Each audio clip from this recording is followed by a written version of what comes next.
wanted to capture a wave, an ocean wave in 3D as kind of a symbol or an artifact of a moment in time. This project was a collaboration of East Carolina University, the Coastal Studies Institute, and artists at the University of Wisconsin. My role in the project was to capture the wave using photogrammetric techniques. In this project, we use photogrammetry in a little bit different way than we've done in the past. Usually we'll take a series of photographs moving around a stationary object to be able to capture it. In this case, the wave was moving and we had to fire all the cameras all at once.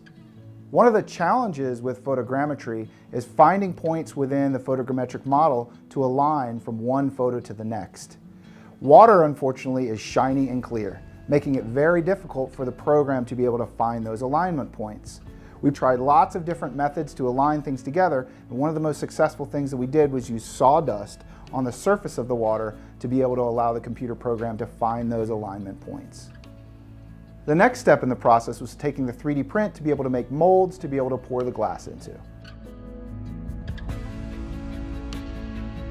Those glass castings of those waves will be incorporated into large sculptural installations that will have audio files and lights that will be installed at conferences that focus on global warming and ocean sea level rise and ocean health.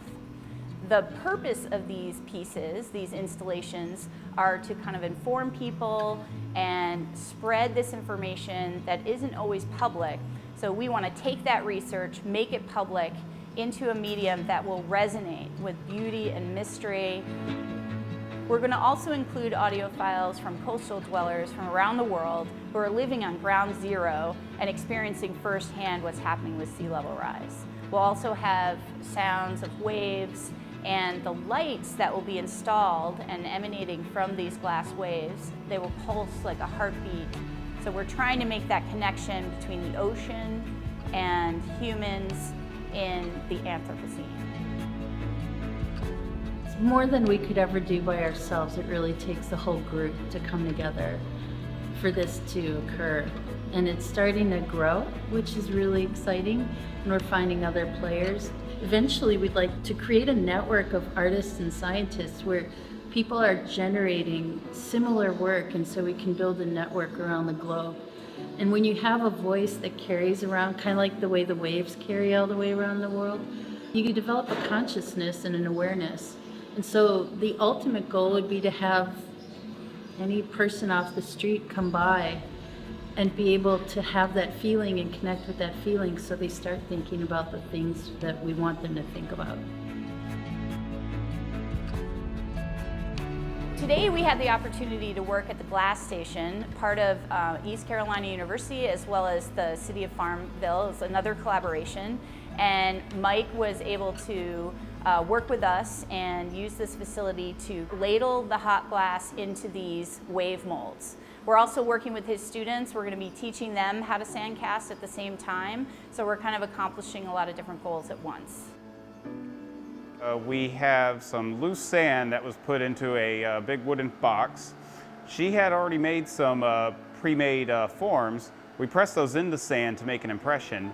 And then after a little treatment to the surface, she ladled glass right into those forms. Once it was cooled down enough that it wasn't moving around, we put it into a kiln where it will slowly cool down so it doesn't crack.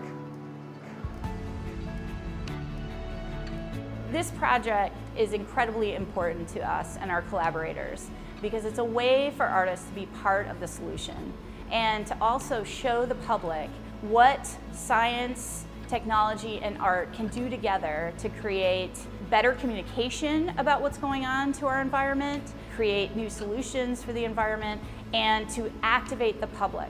The installations that will be increasingly installed all over the world at different conferences, in unexpected places, possibly gas stations, the subway, will serve as reminders that the ocean should always be on our mind because it is always a part of us. We're breathing it, we're living it. We could not survive without the health of the ocean.